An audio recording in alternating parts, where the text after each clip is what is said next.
بسم اللہ الرحمن الرحیم۔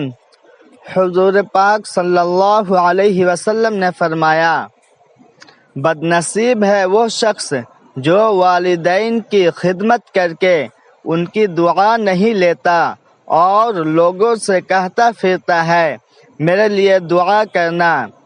بد نصیب ہے وہ شخص جو صبح کے وقت سویا رہتا ہے اور لوگوں سے تنگی رزق کا شکوہ کرتا ہے۔ بد نصیب ہے وہ شخص جو نماز عشاء نہیں پڑھتا اور دعاؤں میں پرسکون نیند تلاش کرتا ہے۔ بد نصیب ہے وہ شخص جس نے ماہ رمضان پایا اور اپنے رب کو راضی نہ کر سکا۔ آپ صلی اللہ علیہ وسلم نے یہ بھی فرمایا، جس نے میری ایک حدیث سنی اور دوسروں تک پہنچائی، قیامت کے روز اس کے لیے میری شفاعت واجب ہوگی۔ موت کی تکلیف۔ حضرت عیسیٰ علیہ السلام اپنی والدہ کی وفات کے بعد ان کی قبر پر گئے۔ آپ اپنی والدہ حضرت بی بی مریم علیہ السلام سے مخاطب ہوئے اور فرمایا، پیاری اماں جان، میں اللہ کے حکم سے مردوں کو زندہ کرتا ہوں۔ اگر آپ حکم دیں تو میں اللہ سے آپ کی زندگی مانگوں۔ حضرت بی بی مریم نے فرمایا، دنیا اور اس کی زندگی بہت خوبصورت ہے، مگر میں موت کی تکلیف دوبارہ نہیں دیکھ سکتی۔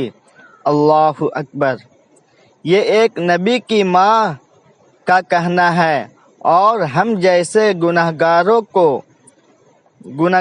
کی موت کتنی تکلیف دہ ہوگی۔ پلیز نماز قائم کریں۔ تہجد کی نماز۔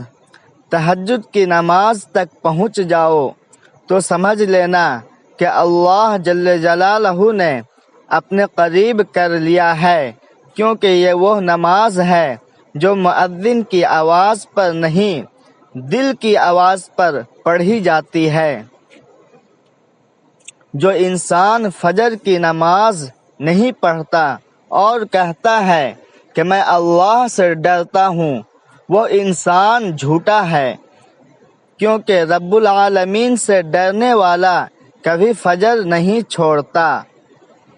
ایسی غربت پر صبر کرنا جس میں عزت محفوظ ہو، اس امیری سے بہتر ہے جس میں ذلت و رسوائی ہو۔ حضرت علی رضی اللہ عنہ۔ اگر تمہاری ماں تمہارے غصے کی وجہ سے تم سے بات کرتے ہوئے ڈرتی ہے تو پھر تم افسوس کرو، کیونکہ تم نے اپنے ہاتھوں مغفرت کا دروازہ بند کر دیا۔ کھجور کی اہمیت۔ رسول اللہ صلی اللہ علیہ وسلم نے فرمایا، جس گھر میں کھجور نہ ہو وہ اس گھر کی طرح ہے جس میں کھانا ہی نہ ہو۔ حضرت ابو ہریرہ رضی اللہ عنہ کہتے ہیں کہ رسول اللہ صلی اللہ علیہ وسلم نے مالدار لوگوں کو بکریاں اور محتاج لوگوں کو مرغیاں رکھنے کا حکم دیا۔